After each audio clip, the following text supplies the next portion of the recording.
Halloween 2018 is directed by David Gordon Green, and it's most notably starring Jamie Lee Curtis, playing Laurie Strode as a grandmother, and she is trying to prepare every possible defense she can to defend herself against Michael Myers. So it's a pretty simple storyline, and it's essentially like Halloween H4O, but it's ignoring all of their sequels. But in case you don't know already, I am a major fan of the original 78 Halloween. It's one of my favorite horror movies of all time because it's a very suspenseful horror film, and it has really unsettling atmosphere delivered with some really good cinematography. I have the t-shirt for it that just came in the mail recently, and I have the DVD for it, which I've had for a long time. I've rewatched this so many times. It's such a great film. And naturally, I had high expectations for this sequel, but it really didn't deliver. It's disappointing in so many ways.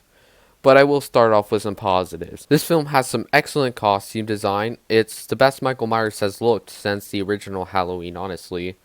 And there's also a great musical score here, too. It stayed much more true to the original than, say, like Halloween 2's musical score did, which I really appreciate here. I think they overall managed to pull off some great visuals and cinematography here, too.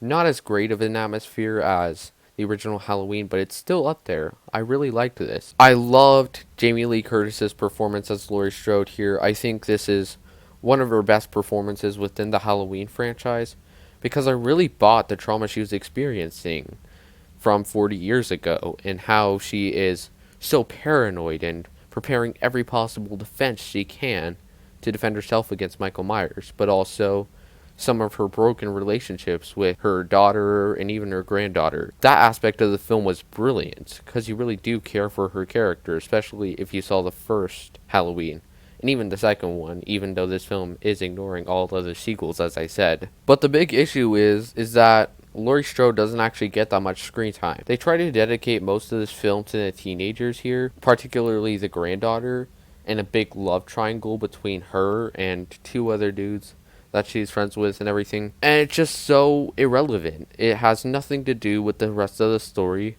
and it doesn't feel like a Halloween film in any way.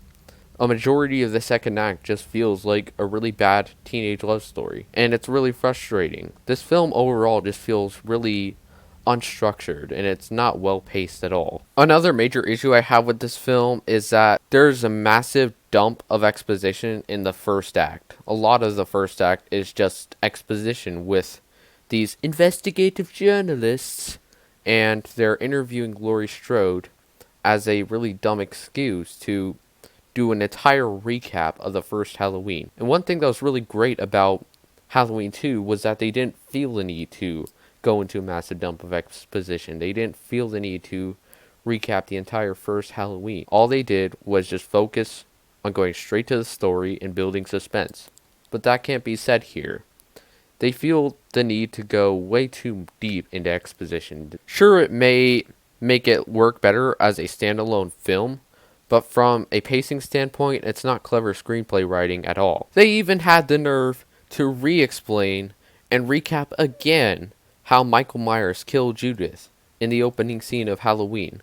And they even showed footage of it too. But there was still the investigative journalist literally explaining it as it was happening. Can you get more condescending than that? Can you treat your audience more stupid than explaining it right as it's being shown on screen? Now, it would be one thing if there wasn't any footage being shown and he was actually describing it to paint an image in the audience's minds.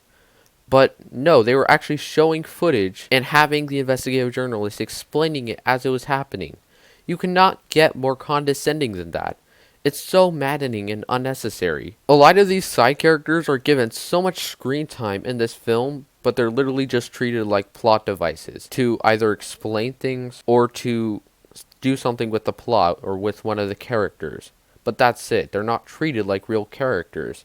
And it makes the story a lot less engaging and slows down the pacing of the film. There's also a really dumb plot point in the final act that just came out of nowhere and felt so unnecessary, but I'll go into more detail on that in a spoiler review later on. Overall, the final act, though, was actually really good. I think it was very suspenseful. and it was exactly what a Halloween movie should be. It was a great showdown between Laurie Strode and Michael Myers, and I was more satisfied by the final act than I was by the first and second act. The first and second act was very unstructured, but if you can get past that, it is worth a watch for the final act, I would say. Overall, Halloween 2018 is not a terrible sequel by any means, but it could have been a lot better in so many ways. I'm giving it, a C minus. But either way, I am really excited for the new sequel, Halloween Kills, this year. I hope they manage to make it a simpler and more suspenseful story than this film. But overall, I hope you enjoyed this review. Be sure to like, comment, and subscribe if you want to see more. And I will see you in the next video.